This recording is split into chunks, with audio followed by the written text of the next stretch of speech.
करें कि एन का यूज करें या फिर द का यूज करें। और यहीं पर कंफ्यूजन खत्म नहीं होती, कंफ्यूजन इस चीज में भी है कि इस द की प्रोनाउंसिएशन द है या फिर दी है। तो यहां भी कंफ्यूजन है। आपकी सारी कंफ्यूजन को इस वीडियो में क्लियर कर दूंगी, तो वीडियो को एंड तक देखिएगा। Hey guys, my name is Kanchan and you are watching me on English Connection. तो गाइस, वन बाय वन समझते चलते हैं। सबसे पहले ये समझते हैं कि ए और एन का क्या मतलब है। तो गाइस, ए हो या एन हो, इसका मतलब होता है एक। ठीक है, एक। जब हम किसी चीज के पहले एक कह के बोलते हैं तो वहां ए या एन लगाना होता है। अब ए या एन में से क्या लगाना होता है, इस चीज को समझिएगा। हम बचपन से ये पढ़ते आ रहे हैं कि एन हम वहां लगाते हैं जिस वर्ड की शुरुआत ए, ई, आई, ओ, यू से हो। ठीक है, ये बचपन से पढ़ते आ रहे हैं। तो अभी ध्यान दीजिएगा, अगर मैं बोलूं यूनिवर्सिटी, तो इसके आगे क्या आना चाहिए, एन आना चाहिए, क्योंकि ये इसमें है। लेकिन यूनिवर्सिटी के आगे ए आता है, अ यूनिवर्सिटी। ऐसा क्यों है? तो जो हम बचपन से पढ़ते आए हैं वो ये जो लेटर्स है ना, इन लेटर्स से मतलब नहीं है, इन लेटर्स वाले साउंड से मतलब है। ठीक है, ये साउंड से मतलब है। जब ये यूनिवर्सिटी में यू लगा तो यहां पे इसकी साउंड क्या आई, य की, यानी कि वाई की। य का साउंड आया है, ध्यान दीजिएगा, इसलिए इसके आगे ए लगा। अगर यहां पे अम्ब्रेला होता, ठीक है, तो अम्ब्रेला में इस यू का साउंड अ है, यानी कि ए साउंड आ रहा है, तो यहां पे एन लगेगा, एन। तो साउंड से मतलब है, इन लेटर से मतलब नहीं है। अगर आपकी मातृभाषा हिंदी है तो आप एक सीधा सीधा बहुत ही आसान तरीका सीखिए कि अगर क से लेके ज्ञ तक में से किसी भी अक्षर की आवाज आ रही है तो वहां पे ए का यूज होगा। क से लेकर ज्ञ तक की अगर आवाज है, साउंड आ रही है शुरुआत में, तो ए का यूज होगा। और अ से लेकर अह, इसमें से अगर किसी का साउंड आ रहा है शुरू में, तब वहां पर एन का यूज होगा। इस चीज को गाइस आप नोट कर लीजिए। क से लेकर ज्ञ जो कि व्यंजन कहलाता है, इंग्लिश में कॉन्सोनेंट बोलेंगे, तो उसके साथ अगर शुरुआत होती है उस साउंड के साथ, तब ए का यूज होगा। और अ से अह तक में से कोई साउंड है तब एन का यूज होगा।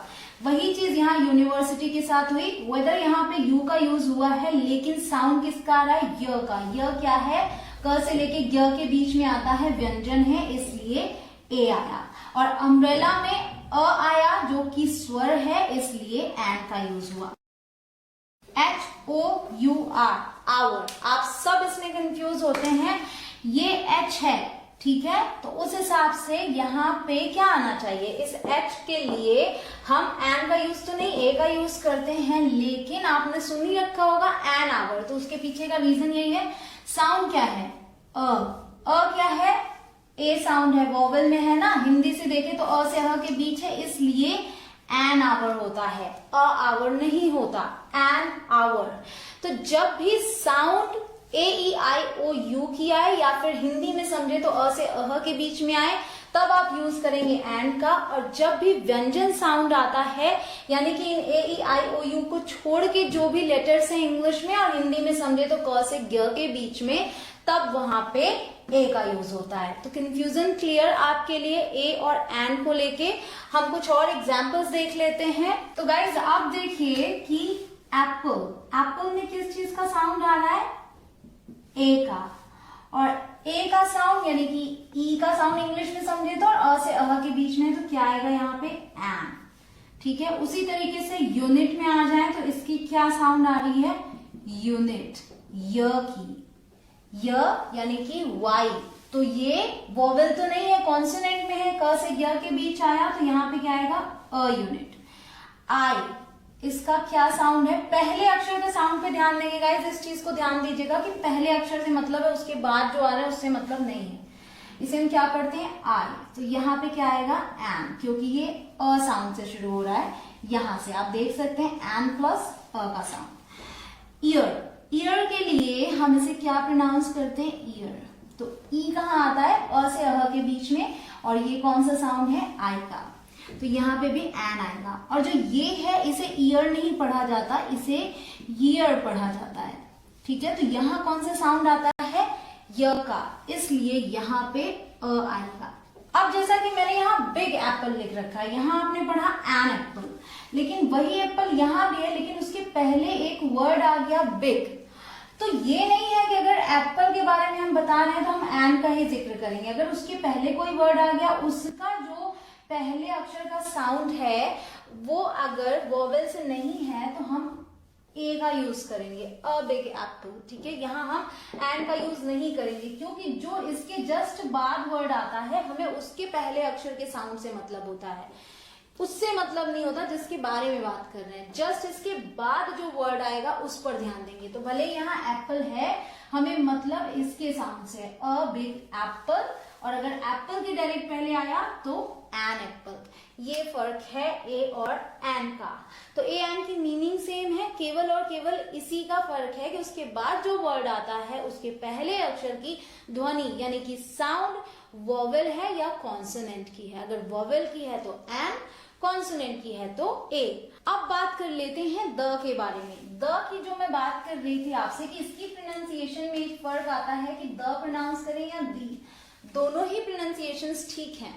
उसकी भी कंडीशन कुछ यही है जो ए एन में फर्क है। तो गाइस बहुत ही ध्यान से सुनिएगा, जो रूल एन के साथ लागू होता है वो सेम रूल दी के साथ लागू होता है, ठीक है। तो अगर यहां पे मैंने लिख दिया द, ठीक है, यहां इसकी प्रोनाउंसिएशन होगी द, क्योंकि इसके बाद जो वर्ड है उसके पहले लेटर का साउंड व्यंजन है, कॉन्सोनेंट है, तो ये द प्रोनाउंस होगा। लेकिन अगर इसके बाद वाला वर्ड, मान लीजिए यहां पे मैं द लगा दूं, ठीक है, तो यहाँ पे इसे हम दी प्रोनाउंस करेंगे और यहाँ पे इसे द प्रोनाउंस करेंगे। उसके पीछे का रीजन यही है, जब हम द उस वर्ड के पहले लिखते हैं जिसकी शुरुआत में कौन सी आवाज आती है, वोवेल की, यानी कि स्वर की, तब हम जैसे एन लगाते थे वैसे दी प्रोनाउंस करेंगे, ठीक है। और जब उसके बाद आने वाले वर्ड की जो प्रोनाउंसिएशन होगी ना पहले अक्षर की, वो कॉन्सोनेंट होगी, यानी कि व्यंजन ए ई आई ओ यू जैसा साउंड नहीं आएगा, तब हम इसे द प्रोनाउंस करेंगे। ये बेसिक डिफरेंस है द और दी के बीच का। तो जैसा कि आप मूवीज में सुनते हैं लास्ट में लिखा होता है ये, इसे प्रोनाउंस करते हैं दी एंड, इसे दी एंड प्रोनाउंस करते हैं। ये है दी एप्पल, ये है द बिग एप्पल। अब आपने ये डिफरेंस तो समझ लिया कि द और दी में क्या फर्क है, ए और एन में क्या फर्क है। अब ए एन और द में क्या फर्क है, कहाँ पे ए का यूज करना है, कहाँ पे एन का, कहाँ पे द का, क्योंकि आपने देखा मैंने एन एप्पल भी बोल दिया, अब दी एप्पल भी बोल दिया। तो क्या फर्क है, कैसे क्या यूज करना है गाइस, तो वीडियो में एंड तक बने रहिए, आपको अब इसके बारे में पता चलने वाला है। तो गाइस एक अच्छा सा एग्जाम्पल देती हूँ, आप एक ही एग्जाम्पल में सब कुछ समझ जाएंगे। अगर मैं बोलती हूँ I saw a man, मैंने एक आदमी को देखा, I saw a man, तो अ मैंने क्यों यूज किया, मैंने I saw the man क्यों नहीं बोला। इसके पीछे का रीजन ये है कि मैं किसी भी आम इंसान की बात कर रही हूँ, मैंने एक आदमी को देखा, किसी खास की बात नहीं कर रही हूँ। आप ऐसे याद रखिए, ए से आम आप बोल सकते हैं, है ना, आम। तो जब भी हम किसी आम व्यक्ति की बात कर रहे हैं, आम वस्तु की बात कर रहे हैं, कोई स्पेसिफिक पर्सन, किसी स्पेसिफिक थिंग की बात नहीं कर रहे हैं, तो ए या फिर एन का यूज करते हैं, ठीक है। So for non specific things,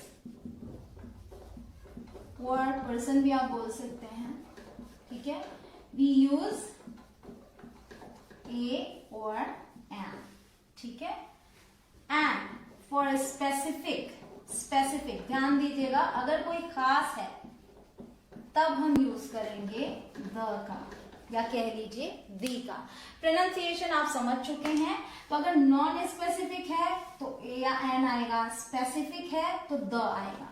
मैंने कहा आई सॉ अ मैन, मैंने एक आदमी को देखा, तो ये कोई भी आम आदमी था। अभी मैंने इसके बारे में बताया ही नहीं आपको, तो आपको तो पता है कि ये आम आदमी, आपको इस बारे में नहीं पता।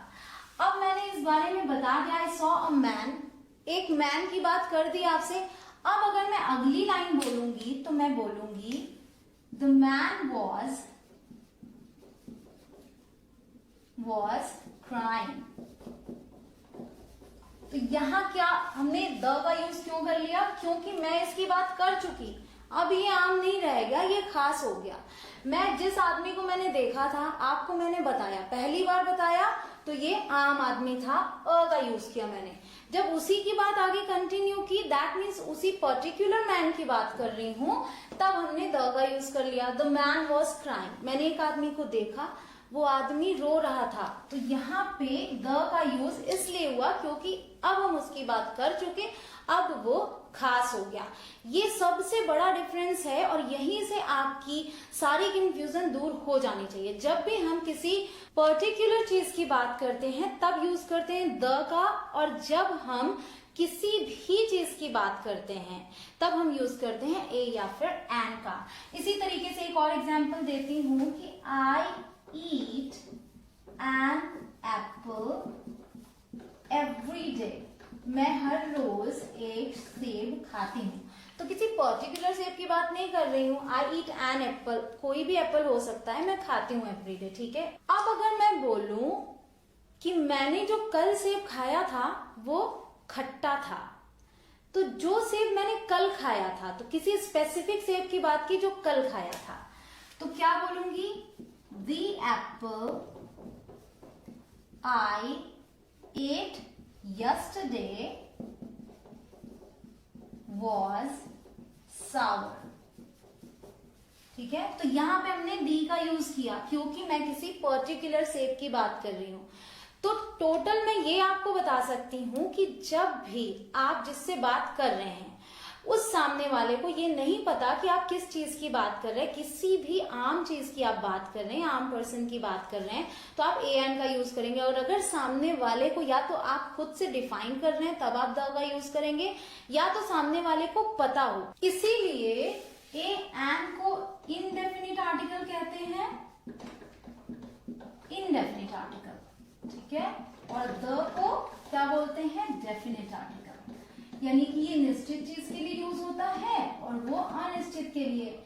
साथ ही साथ एक चीज का और गौर कीजिएगा कि क्योंकि ए एन का मतलब क्या होता है? एक, तो ये केवल और केवल काउंटेबल नाउन्स के पहले आ सकते हैं, ठीक है। केवल काउंटेबल नाउन्स के पहले, जिन्हें कि गिना जा सकता है।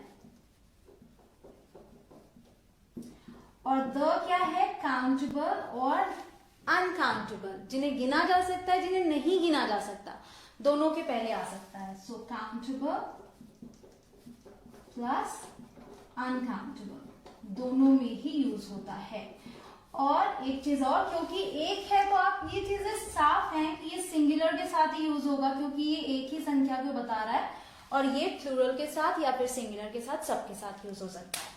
ये हो गया बेसिक डिफरेंस। अब मैं आपसे एक सवाल पूछती हूं कि अगर आता है 1 रुपी नोट, तो यहाँ पे ए आएगा या फिर एन आएगा?